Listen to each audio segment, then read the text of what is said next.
A continuación, Quito con Marjorie.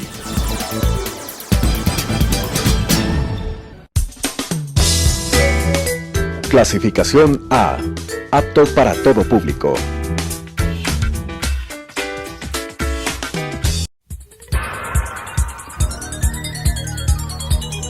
Las opiniones vertidas en este espacio por la producción y dirección del programa son de exclusiva responsabilidad de sus autores y de quienes intervienen en ellos.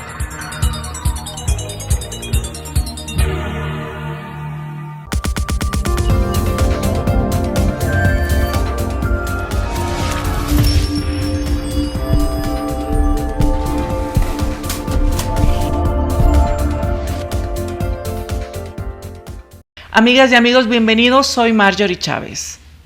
La búsqueda alternativa, individualista de una religiosidad que no sigue los repertorios tradicionales de creencias, ritos e instituciones es conocida ahora por la sociología y por la antropología de la religión como la espiritualidad.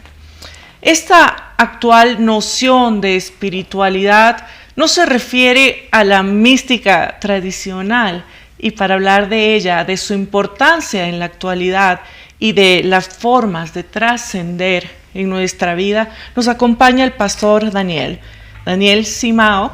Es teólogo, tiene varios estudios, ha estudiado en su país, Brasil, en la Universidad Metodista de Sao Paulo, y también en otros países donde ha hecho énfasis en teología, en estudios de Biblia, entre otros. Muchas gracias, pastor, por acompañarme. Para mí es un gusto estar acá con ustedes. Usted lidera el movimiento Dunami. Sí, soy parte del movimiento Dunamis que viene de Brasil y ahora también estamos implementándolo acá en Ecuador. Bueno, más adelante conversamos un poquito de qué es este movimiento, pero me gustaría que hablemos desde la generalidad, quizá a la particularidad.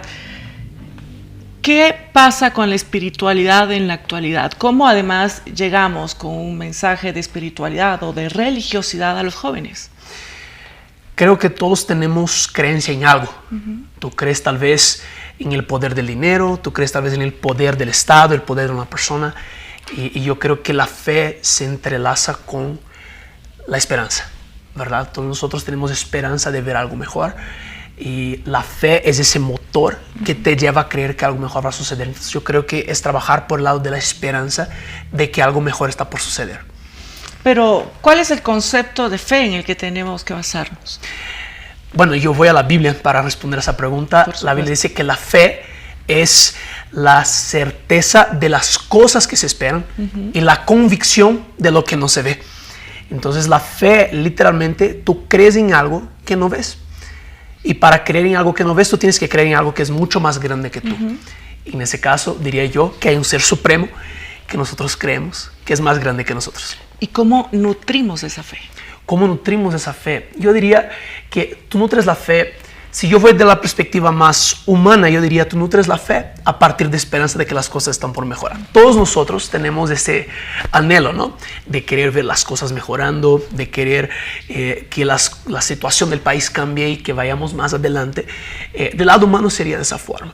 De la parte espiritual, si yo puedo así poner, sería congregando. Sería, ¿qué digo con congregar? Es estar presente en una comunidad de fe.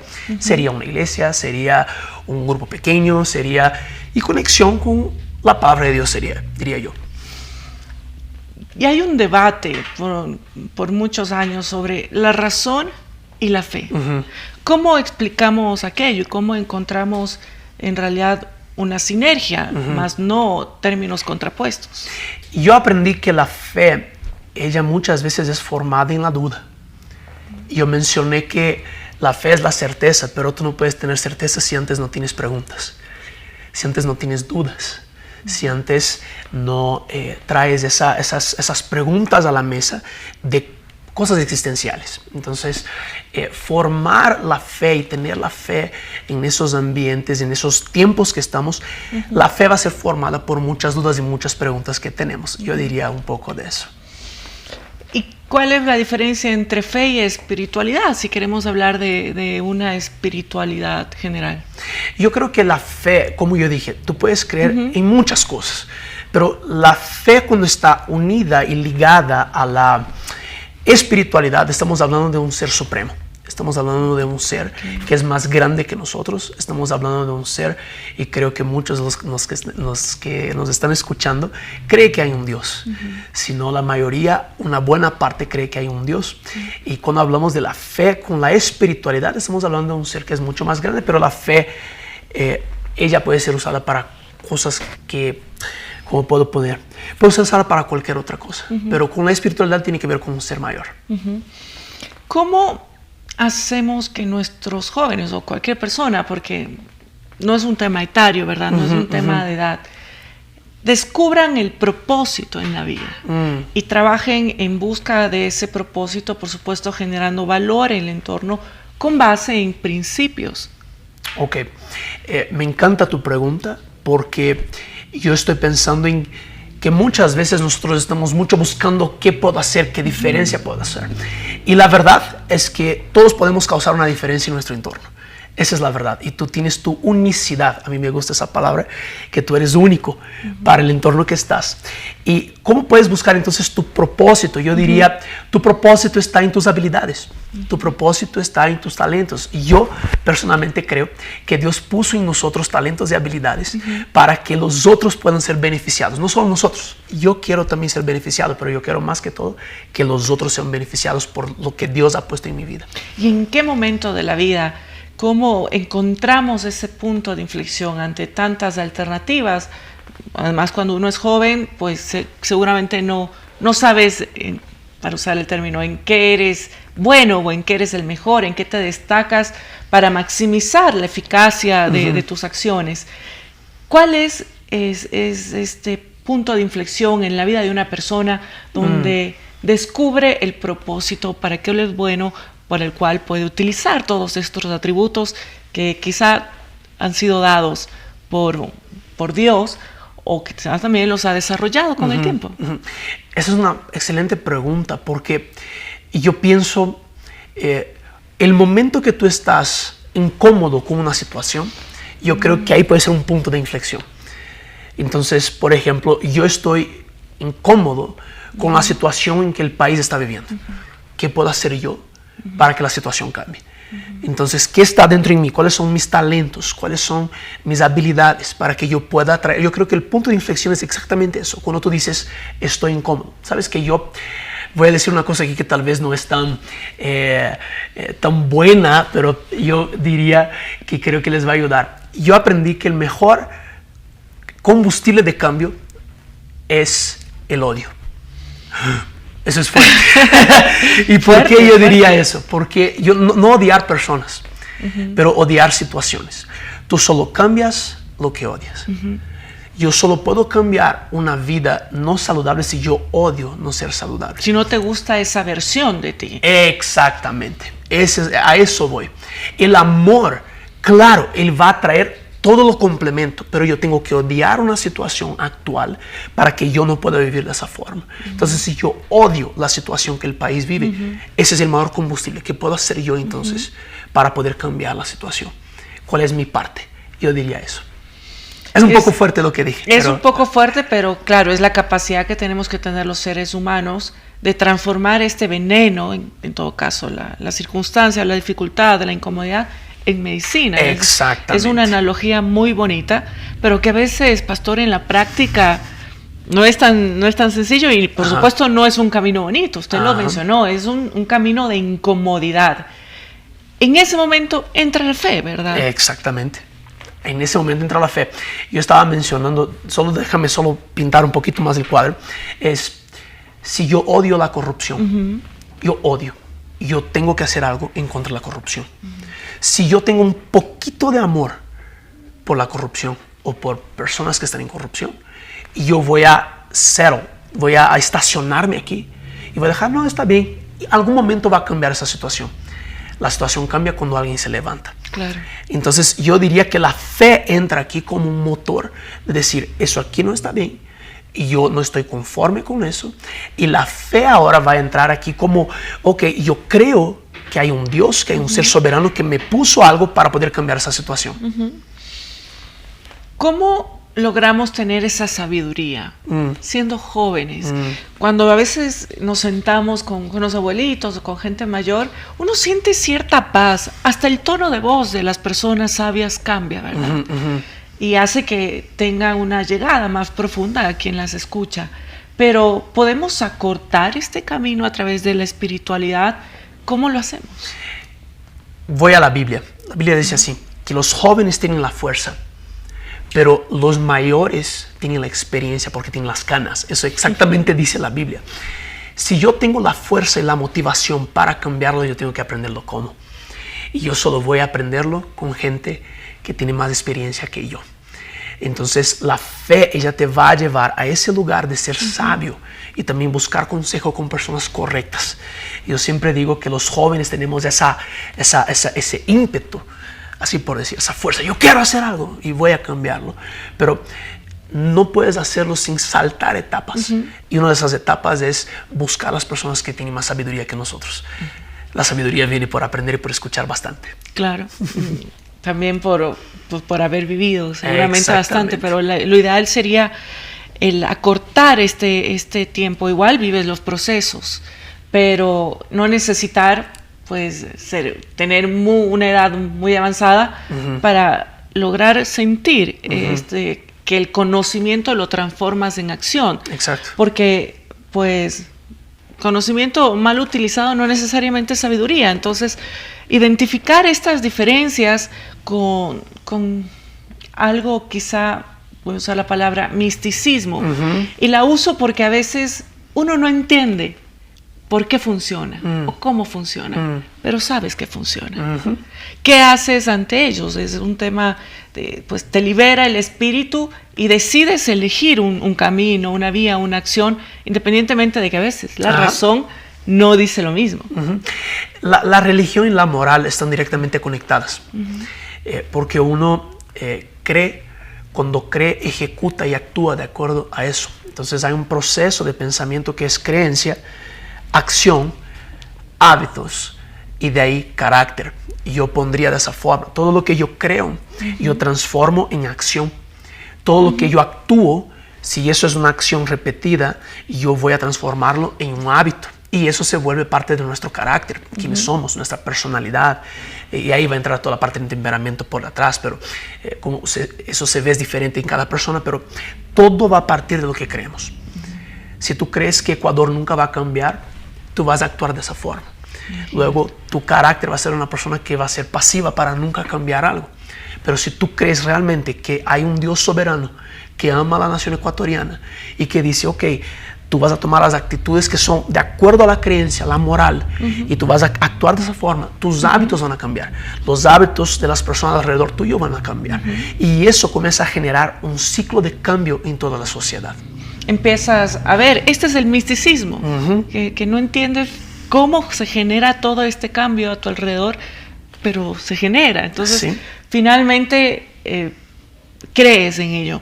Pero también existe hoy en día cierto peligro respecto a las religiones, no la religiosidad, sino más bien líderes que eventualmente apartan a los creyentes de ciertas prácticas por su forma de actuar, etcétera, y también muchos ciudadanos que están ciegos ante la razón y no logran conectar con lo profundo de una enseñanza.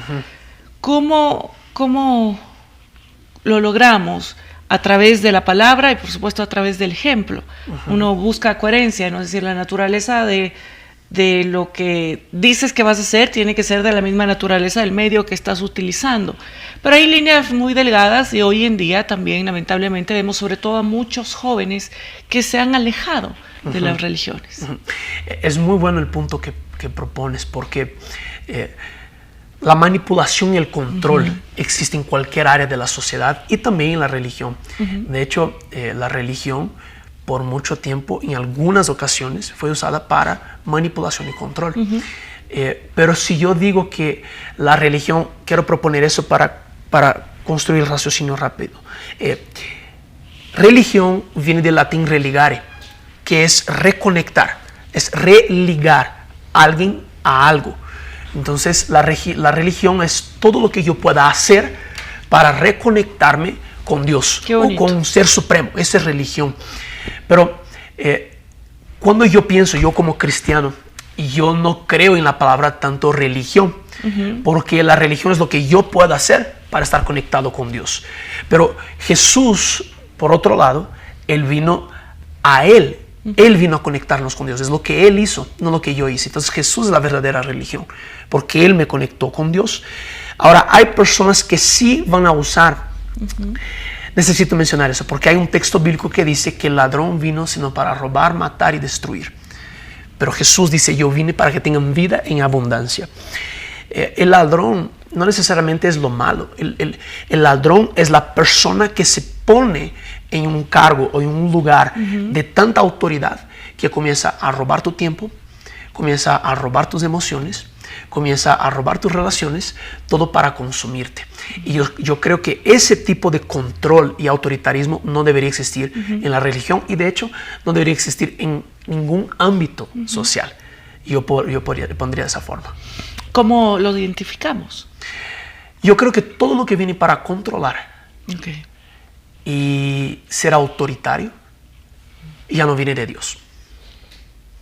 Dios te da libre albedrío. Exactamente. Dios no quiere controlarte. Dios, Él quiere que tú seas inspirado por las verdades de la palabra de Dios a través de la vida de Cristo, para que tú puedas cambiar tu forma de vivir y también cambiar a las otras personas, ayudar a cambiar a otras personas. Pero todo lo que viene como una imposición, todo lo que viene como un control, autoritarismo, eso no proviene de Dios. Qué bonito, qué bonito. Y hablamos al inicio del programa sobre la congregación. Cuéntanos un poquito cómo ha sido tu trabajo desde el año 2017 en nuestro país, cuál ha sido la experiencia y cómo ves, cómo se siente al Ecuador. Yo tengo 32 años, soy pastor desde los 20, ya son 12 años pastoreando iglesias, y acá en el Ecuador con mi esposa, que es ecuatoriana, María Ángel, empezamos la iglesia en agosto del 2017. Ha sido un tiempo de ver mucho transformar de las personas. Hemos visto muchas personas siendo transformadas, familias siendo transformadas, y más que todo, barrios. Tienen toda esa típica de que no nos gusta la iglesia por la bulla, no nos gusta la iglesia por eso. De hecho, nosotros tenemos unos testimonios muy buenos de que nuestros vecinos nos aman porque hemos servido al barrio. Nuestros voluntarios en la iglesia hemos limpiado las calles y hemos tratado de hacer nuestro mejor también para una buena vecindad. Entonces ha sido una experiencia muy buena, y como buen brasileño que vive en Ecuador, 7 años, muy chévere. Esa es la palabra que yo usaría. ¿Cómo continúan? ¿Cuáles son los mayores desafíos que tienen ahora en nuestro país? ¿Se van a quedar aquí? Si tu esposa es ecuatoriana, ¿tienen planificado quedarse en el país? ¿Y cómo puede además alguien, si quiere tomar contacto con ustedes, hacerlo? Ya son 7 años acá. Yo realmente creo en Dios, y creo que Dios también nos direcciona ciertas temporadas de nuestra vida. Hasta ahora entendemos de Dios, y que Dios no nos ha dicho nada para irnos del país, sino que vamos a quedar por acá en el Ecuador. Y si quieren entrar en contacto con nosotros, sería a través o de mi Instagram personal, @DanielSimao, o también en el Instagram de la iglesia, @ZionQuito, ZION Quito, y vas a buscar ahí y vas a ver un montón de cosas. En YouTube también tenemos mucha información. Sobre la espiritualidad, digamos, hablamos de unos principios al inicio, de cómo tú llegas a jóvenes basados en principios bíblicos, pero existen varias prácticas religiosas. ¿Cuál es la lectura y el comportamiento que debemos tener en el respeto de las creencias de los ciudadanos para igual, hacer sinergia con otras personas que tienen otras creencias, pero que, si lo vemos en perspectiva, buscan lo mismo, ¿verdad? Siempre y cuando tengan esta coherencia en sus principios y una espiritualidad sólida. Sí. Yo voy a basarme en la vida de Jesús. Jesús nunca preguntó qué religión tenían las personas. Él simplemente llevaba su mensaje y sentaba. No quería convencerle a nadie, tampoco imponer su camino a nadie. Él solo decía, yo tengo esa propuesta. yo tengo esta filosofía, yo tengo ese tipo de pensamiento. Y Jesús tampoco limitó a las personas de sentarse a la mesa con él para conversar, sino que Jesús sentaba a la mesa y decía, mira, eso es lo que tengo de vida. Si quieres, puedes caminar conmigo bajo esa filosofía, si no, estamos bien, bajo esa verdad aquí que yo creo. Entonces, yo diría que la forma de lidiar es, podemos sentarnos a la mesa con todos y conversar. Pero ahora, a la final, realmente la forma como tú ves el mundo va a comenzar a sectorizar toda la sociedad. Eso es lo que sucede, siempre sucedió. ¿Y qué mensaje le podemos dar a todos, no solo a los jóvenes? Que no importa el punto de partida, ¿verdad? No importa el momento en el que estemos viviendo, siempre es un buen momento para buscar estos espacios de autorreflexión, de conciencia, utilizando la herramienta con la que te sientas cómodo, con la que creas, y desarrollar esta fe como un estilo de vida, como algo permanente. ¿Podemos lograr hacer de la fe un hábito? Porque nos hablabas de las creencias, de la acción, de los hábitos, el carácter. Si queremos controlar o manejar o formar o templar también el carácter, muchas veces ante las decisiones o dificultades de la vida, debemos vivir con una fe firme, indestructible. ¿Cómo logramos tener esta determinación a pesar de las dificultades? Yo diría no ser tan pesimista, sino que tener siempre una visión de futuro que trae esperanza. Entonces, si nosotros no vemos hoy la situación actual, ¿no es cierto?, que no nos trae esperanza, yo tengo que alimentar dentro de mí esa esperanza. Yo tengo que alimentar que, ok, vamos a ver un país mejor. Yo tengo que alimentar que mi familia va a estar bien. Yo tengo que alimentar, eso es algo como esperanza. Y vas nutriendo eso dentro de ti. Y eso fortalece tu fe. Y yo diría aún más, todo lo que no está, o mejor, todo lo que no trae esperanza no es una respuesta que Dios traería. Todo lo que no trae esperanza no es una respuesta que Dios traería. traería. Dios siempre tiene esperanza. Dios siempre tiene algo mejor en un futuro. Eso dice la palabra de Dios, que los pensamientos de Dios son más grandes que los nuestros y son pensamientos de paz y no de mal. Entonces yo dejaría que todo que el Señor Dios tiene para nosotros siempre nos va a traer esperanza de algo mejor. Pastor Daniel, estamos por terminar el programa. Me gustaría que nos dejes con un mensaje final a toda la audiencia de Telesucesos. En primer lugar, gracias por ese espacio. Yo quiero también agradecer a ustedes que están ahí al otro lado de la pantalla. Y yo, si puedo dejarles un mensaje, es: podemos creer que Dios tiene algo mejor. Podemos creer que Dios tiene un país mejor. Tú puedes creer que Dios tiene algo mucho mejor para tu familia, que Dios tiene algo mucho mejor para tu vida, y que si aún no está bueno, es porque Dios no ha terminado. Entonces, con eso les dejo. Amigas y amigos, muchas gracias por acompañarnos en este día. Gracias al pastor Daniel Simao por sus profundos criterios. Las personas somos naturalmente fuertes, sabias, alegres y cálidas. La fe, la religiosidad, la espiritualidad debe poder desarrollar estas cualidades en nosotros. Termino este programa con una frase de un filósofo, educador budista, educador japonés, que murió el 15 de noviembre del año pasado. Y él nos dice: las épocas reclaman una nueva unificación de la fe y de la razón, que abarque todos los aspectos del ser humano y de la sociedad, inclusive las perspectivas alcanzadas por la ciencia moderna.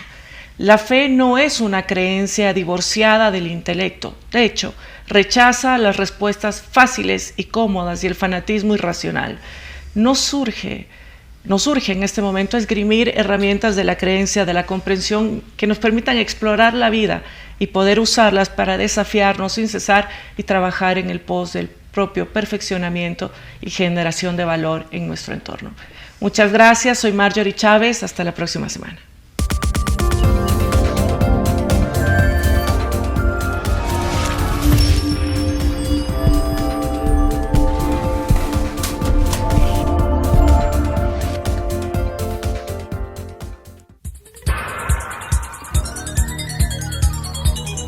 Las opiniones vertidas en este espacio por la producción y dirección del programa son de exclusiva responsabilidad de sus autores y de quienes intervienen en ellos.